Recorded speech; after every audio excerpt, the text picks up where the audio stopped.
वालेकुम वरहमतुल्लाहि वबरकातुहू। कैसे हैं आप सब? उम्मीद है कि इंशाल्लाह खैरियत से होंगे। तो जी तख्ती नंबर 2 हरूफ मुरक्कबात, इसके 2 पेजेस हमने पढ़ लिए हैं।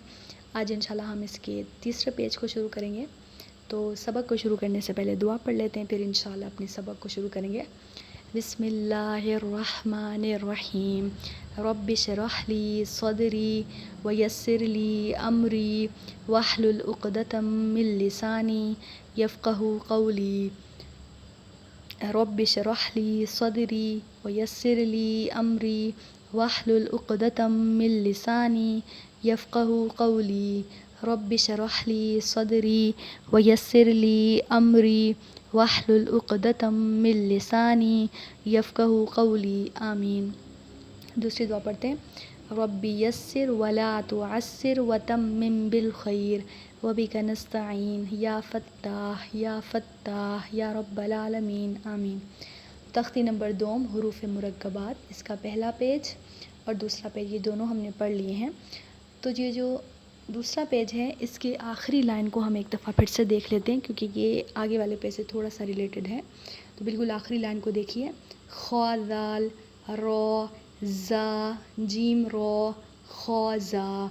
तो अब देखें यहाँ पर रो और ज़ा इनके लिखने के जो तरीके हैं उसको थोड़ा सा देखें। जैसे प्रीवियस लेसन में मैंने आपको बताया था कि इनके अलग अलग 2 अलग तरीके हैं, ठीक है। तो एक तरीका ये है और एक तरीका ये आगे है। अब देखें रो ज़ा या रो ताज़ा सीन।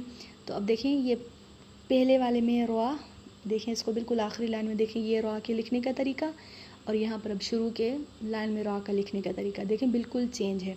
लेकिन हमें इसमें बिल्कुल भी कंफ्यूज नहीं होना, क्योंकि मैंने जैसे पहले लेसन में बताया था कि बहुत सारी ऐसे अल्फाज होते हैं जिनके लिखने के तरीके अलग अलग होते हैं, लेकिन उनको पढ़ा एक ही तरीके से जाता है। सही है। कुरान पाक में कहीं भी ऐसा कोई वर्ड आए तो वहाँ पर कंफ्यूज होने की कोई भी ज़रूरत नहीं है। तो ये मुरक्कबात हमें इसी चीज़ को सिखाते हैं कि हम हमारे दिमाग में जो अल्फाज हैं वो बिल्कुल हमें याद हों कि ये इस चीज़ इस निशानी को क्या कहते हैं और इस निशानी को क्या कहते हैं, ठीक है। तो यहाँ से सबक शुरू करते हैं। रो ज़ा या रो ताज़ा सीन शीन सीन लाम शीन लाम सौद वोद तो ज़ो सौद बा तो बा ज़ोद अलिफ ज़ो अलिफ आइन गैन हमज़ा आइन ज़ा गैन रो सौद आइन ज़ोद गैन बा आइन दाल ता गैन दाल हमज़ा या हमज़ा फ़ा क़ाफ़। अब इसमें देखें पहले हमने जो अलिफ़ पढ़ा है उसमें और इस हमज़ा में थोड़ा सा फ़र्क है। इसके ऊपर हमज़ा लिखा, जिस अलिफ़ के ऊपर हमज़ा लिखा हो तो इसको हमज़ा पढ़ते हैं, और बिल्कुल इसमें कोई निशानी नहीं हो तो उसको अलिफ़ पढ़ते हैं, ठीक है। इसको फिर से पढ़ते हैं हमज़ा। अब ये वाव के ऊपर भी हमज़ा है, इसको भी हमज़ा पढ़ेंगे, और या के ऊपर हमज़ा है इसको भी या पढ़ेंगे, और सॉरी हमज़ा पढ़ेंगे, ठीक है। लेकिन कोई इसको हमज़ा वाव भी पढ़ लेते हैं, कोई या हमज़ा या भी पढ़ लेते हैं, लेकिन इसके सही तरीका ये है कि हम इसको हमज़ा ही पढ़ेंगे। ये हमज़ा के लिखने के तरीके हैं तीनों। वाव के ऊपर हमज़ा है तो ये भी वाव हमज़ा पढ़ा जाएगा, या के ऊपर हमज़ा है तो ये भी हमज़ा ही पढ़ा जाएगा, अलिफ़ के ऊपर हमज़ा है तो ये भी हमज़ा ही पढ़ा जाएगा। तो इस लाइन को फिर से पढ़ते हैं।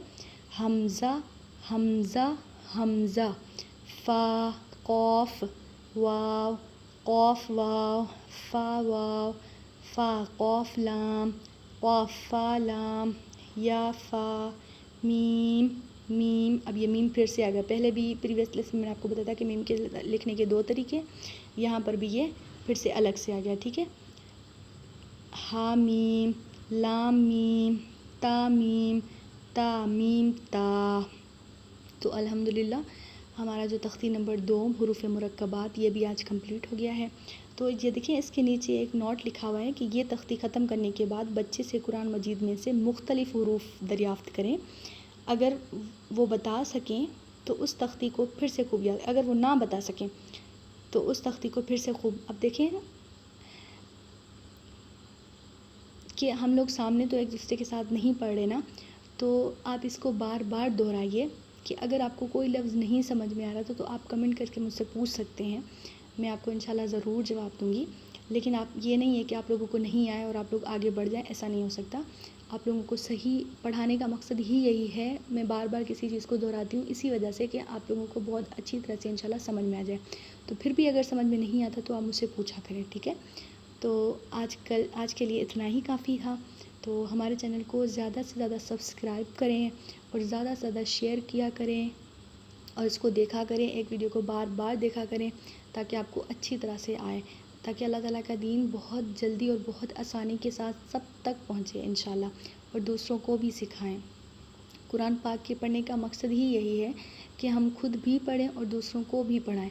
اپنے تک اپنے علم کو محدود نہ رکھیں, اس کو آگے بڑھانا ہی اصل علم ہے, ٹھیک ہے.